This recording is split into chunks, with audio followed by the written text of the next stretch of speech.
In February 1931, the conservative Finnish politician Per-Eivind Svinhufvud, who was at the time the Finnish Prime Minister, was elected Finnish president with the narrowest possible majority in the 300-member Electoral College, getting 151 votes, compared to the first Finnish president, progressive and liberal K.J. Ståhlberg's 149 votes.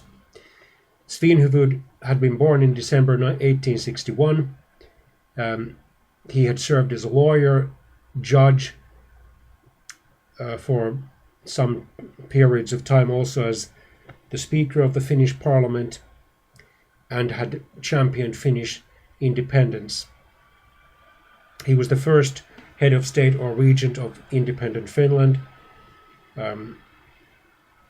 He had first served as Prime Minister, actually since November 1917 until May 1918, when he became regent, in which position he served as, until December 1918.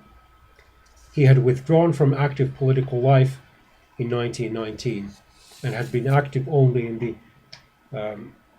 non-socialist voluntary men's defense organization Civil Guards, or Suojeluskunnat in Finnish.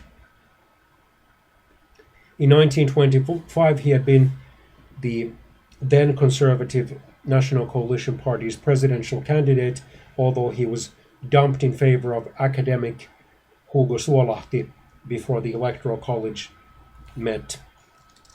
He reluctantly agreed to become the National Coalition's presidential candidate in late 1930, and he was also supported by the far-right Lapua movement, with which he had initially sympathized, but he had begun to criticize it for using illegal means such as the kidnapping of political opponents.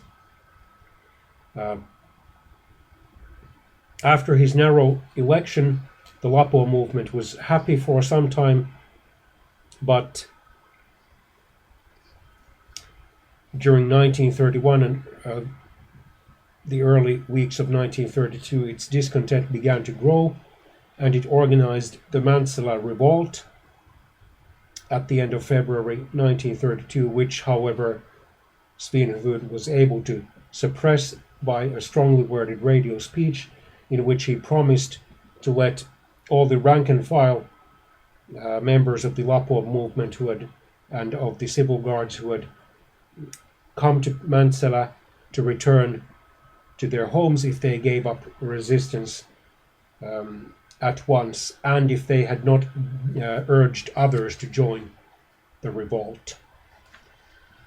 He had a critical attitude towards parliamentarism, although he did not favor increasing the Finnish president's power. Defeated for re-election in February 1937 by the agrarian or centrist Prime Minister Kyösti Kallio, he retired to his farm in Luumäki, a town in southeastern Finland, and there he died in February 1944.